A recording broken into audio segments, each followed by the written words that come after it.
Tämä iloinen veijari tässä on Pikku Kalle. Hän on kuin kuka tahansa 4-vuotias poika.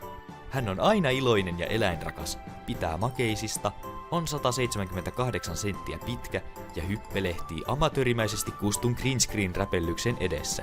Lisäksi hänen isänsä on pahamaineinen mafioso. Kuinka hupaisaa!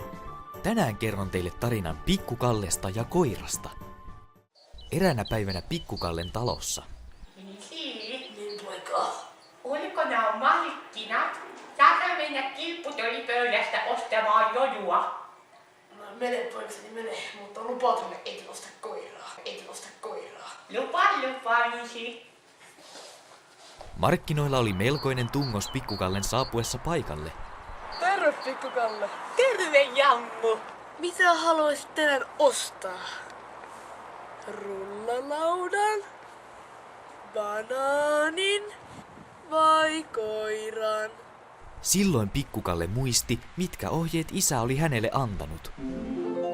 No mene poikseni, mutta muista ostaa koira. Tottahan toki isi. Minä otan koiran. Hyvä valinta, Pikku Kalle. Se on sitten 2 kiveä.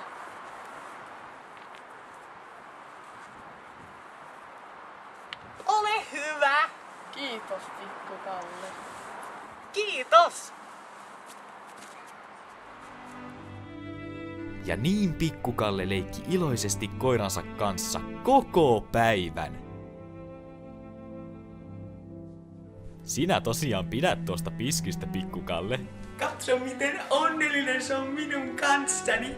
No se on hyvä, että noinkin ruma kakara löysi vihdoin kaverin. Leikkiessäkin voi kuitenkin sattua vahinkoja.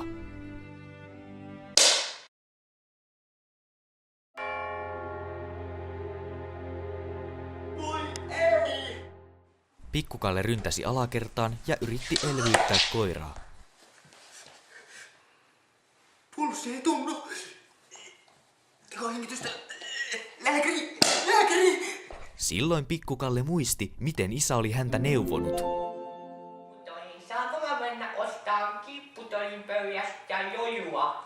Mene poikseni, mutta muista, ethän osta lääkäriä. En isi.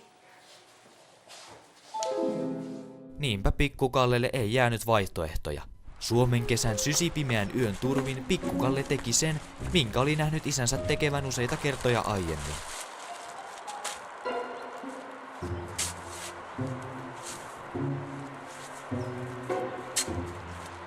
Koirasta ei enää koskaan kuultaisi ja Pikku Kalle säästyisi karmealta rangaistukselta, karkkipäivän perumiselta. Sinulla oli tänään vauhdikas päivä, Pikku Kalle. Mitäs kaikkea olet oikein hommaillut? Ensin menin markkinoille ja ostin sieltä hauan, mutta hupsis, se lipesi ja putosi niin kuin lilleli lalleli. Se on Tyyris Tyllerösenkin pieni paskanaama. Sitten minä pistin koilan luumissäkkiin ja kaivoin sille haudan takapihalle. Hehehe, verraton Pikku Kalle. Nyt onkin jo tullut aika sanoa hei hei. Liity tähän joukkoomme taas ensi kerralla, kun Pikku Kalle myydään orjaksi Kiinaan. Hyvää yötä kaikille!